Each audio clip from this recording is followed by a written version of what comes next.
呢度繼續温翻呢個數學進評關於重量第二學段嘅重量嘅題。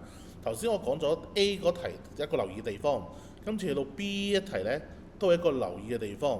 呢條題目我哋先睇咩呢？做呢啲題目之前呢，我哋首先睇題目。睇題目就係話玩具車比飛機輕掂重幾多克呢？呢題首先第一，我哋頭先 A 嗰度已經揾到架飛機係重145克，咁我哋依家就要第二個步驟去揾乜呢？就揾一架玩具車嘅重量啦。好啦，睇睇咯喎，呢個天秤裏邊玩具車個重量係咁多。OK， 望一望呢度同呢度，我哋見到呢度有幾架玩具車？兩架玩具車，所以兩架玩具車會等於幾多克啊？400克。咁呢家條題目係咪問你一架玩具車嘅重量啊？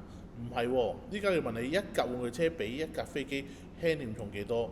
所以做啲題目呢，我哋先必須揾出一架玩具車嘅重量係幾多？一架玩具車重係幾多啊？100克加100克，再加100克，加100克，等於400克，係咪呢？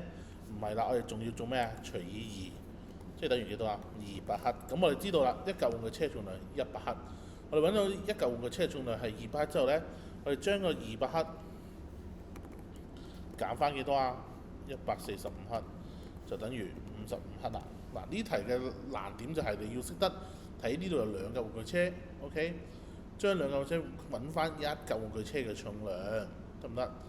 即係200克，跟住仲要睇出佢嘅比較，玩具車比飛機重掂輕幾多克，仲要減出嚟，答案就係55克啦。OK？咁去到呢度啦。